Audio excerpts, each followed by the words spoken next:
Tuesday afternoon. We've had Skypes in from the governor, from Cranston, Mayor Alan Fung, lots on GoLocal, but we're talking politics now, and we've got a familiar face. He's been in studio with us before. Dr. Terence Roehrig with the Naval War College, expert on the Korean Peninsula. Dr. Roehrig, how are you today? Hi, Kate. I'm doing well, thanks, other than having to shovel snow. Other than having to shovel snow, plenty of time to tell us your thoughts and perspectives on the current state of U.S.-Korean North and South relations. Let's start with the news today that Rex Tillerson is out. Well, I suppose looking at the entire week or so that we have seen, my one word to describe it all is wow. There have been an awful lot of things happening these last few days, beginning first with the very strong North-South talks that will be coming up at the end of April, then the possibility of U.S.-North Korea talks, and now with Secretary Tillerson, which puts a different hand perhaps on the tiller, if you will, for the possible U.S. dialogue with North Korea, but a lot of questions about that still remaining. Do we just not have any indications now how Pompeo might handle this versus a Tillerson? Do you think we had a good beat on how Tillerson represented the Trump administration? Now we have a little more of an X factor. Well, I think what you see is Pompeo being much more in line with the president's policies on a lot of different things. And likely the most important reason that he was put in place of Secretary Tillerson. And so I think you are likely to see perhaps a bit more hawkish of a position from Pompeo with Trump. And we shall see how that plays out in regards to what the United States expects and how we set up the arrangements for this potential summit that's coming sometime in May. And we did talk before you came on, and you just mentioned it as well. Of course, us here in the U.S. are looking towards that Trump-Kim Jong-un meeting. But as you mentioned, the North-South meeting probably holds even greater importance before there's even a possibility of Trump with Kim Jong-un. I think so. And I think we have to make sure that, of course, because in the United States, we're very interested in the U.S. dimension to this, we should not set aside the really important element of North-South dialogue starting up again. And this is going to happen. The U.S. North Korea talks, there are still some issues and questions about whether this is going to actually happen or not. The North-South one is much more likely to happen. And in many respects, North-South relations is where this needs to start to begin to improve relations and lower tension levels on the Korean Peninsula. But I would add, for both of these elements of talks, we need to manage our expectations. Don't get your hopes up too high that this is suddenly going to lead to some major breakthrough. We have a long, long process ahead if we can ever get to denuclearization. And talk with us a little bit about the North-South talks and a little bit about the U.S.-North talks as well. What would you attribute? Is this a thawing, or is this the result of, protracted negotiations to just get to this point? Sure. I mean, I think you could certainly possibly look at this as a change in the North Korean position, but I don't think that's the case. I think the North Korean position is not going to change. I think what you are seeing is sanctions are having an impact and have pushed the North Koreans to the table. I think the North Koreans also believe that this is a chance to drive a wedge perhaps between the United States and South Korea. And lastly, I think it is an effort by them to generate a more positive international image that they are, in fact, now willing to sit down at the table, to dialogue, to talk about these issues. But I think fundamentally North Korea is not going to be willing to give up its nuclear weapons. And we're going to have to figure out where we can come to some agreement, perhaps short of that. And so talk a little bit about the sanctions and what, in your opinion, has specifically hit North Korea the hardest. How was the sort of the knife wedged in there to make them get to this point? Well, I think in a couple of different ways, we have hit some of the key exports that North Korea has, as well as imports, textiles and other things that the North Koreans export. Some of the imports for energy, oil, and such that come into North Korea from China, also North Korea's coal and iron ore exports have been curtailed as well. Those things are really important elements that get at North Korea's ability to generate hard currency that can keep the economy afloat. So I think those things have been essential. I think another element over the past year has been an apparent Chinese willingness to enforce these sanctions a bit more than they had been in the past.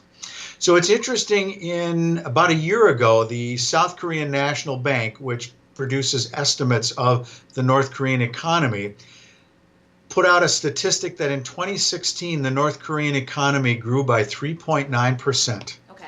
That's pretty impressive. Now that's 2016. It will be very interesting to see in 2017 what numbers show up for the North Korean economy. And I have a feeling it's going to be less than that, and that the sanctions have been part of what have pushed the North Koreans to the table. Do we have a sense of time frame, Doctor, when those numbers will come out from the bank? Last year they came out in April, so we'll see. Getting close. And you just mentioned the next question that was on the tip of my tongue, the role of China. Why do we think China finally got to the point of enforcing those sanctions? I think China has been frustrated with North Korea's behavior. I think ultimately China does not want to see the North Korean regime collapse. They do not want to see a reunified Korean peninsula for a number of different reasons. A divided Korea is an important strategic interest for China. But with that said, when North Korea tests nuclear weapons, tests ballistic missiles, those things stir up the security environment in the region that are not in China's interest. It gets South Korea talking about nuclear weapons. It gets the possibility of the United States talking about military strikes, more South Korean, Japanese, U.S. cooperation. All of those things destabilize the regime, or destabilize the security environment from China's perspective. And I think ultimately they don't want to see that happen. And so their frustration has been building. And so while I don't think they will turn the sanctions tight enough to endanger a collapse of the North Korean regime, over the past year they have been willing, apparently, to tighten the screws a bit more than they had been before. But there are still some question marks about Chinese enforcement. And if you're a betting man, Doctor, do you foresee this meeting taking place? Are we giving it a 50-50, or the odds a little bit more because of the indications that it's set to take place? Well, what's the Vegas odds on the Trump-Kim Jong-un meeting? Wow. I'm going to say at this particular point, I think it is 50-50. Okay. Even though we have made a commitment to this, I think there are some details that need to be worked out yet. And I think that there is potential room to back out. I would also add that there is another element to this. All of the discussion about the meetings have come through South Korean representatives who met with North Korea. There's been nothing on paper that the North Koreans have given to the United States about this. Now, that's not to doubt that the South Koreans are telling us what the North told them, but it's still, because the North Koreans have not officially, formally committed, announced, said anything about these meetings, there is some question mark that perhaps the North Koreans still have some room to back out if this doesn't get set up the way they would like to see this set up. And what does a setup look like in a parameter between two very enigmatic, some could say volatile individuals? I mean, who lays out the groundwork? Who says these are the rules of engagement? And what do those even look like? Sure. I think typically when you look at meetings of this nature and of this import, you typically have a lot of lower level officials meeting for weeks, months, talking about issues, talking about the agenda, what are the kinds of things that can be agreed upon. And the summit meeting comes after much of that has been agreed. And this is to sort of put the final signature on what may have already been in the works at lower levels. This particular meeting, we're starting backwards, and we may be starting with the summit meeting. And given the progress we've made so far, maybe that's not a bad thing, but there certainly are risks. I think the other big concern is that a lot of the U.S. Korea expertise is not there at this particular time.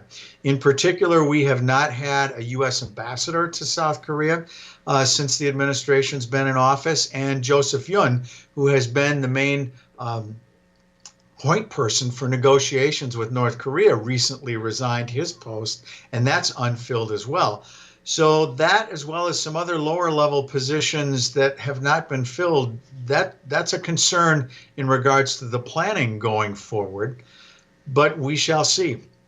I tend to view the fact that we are having dialogue a good thing. It is much better than where we were in the summer and in the fall, when there was discussion about starting a war in the Korean Peninsula. I think military options are a disaster. And talk with us finally, have there been talks about where physically this meeting would take place?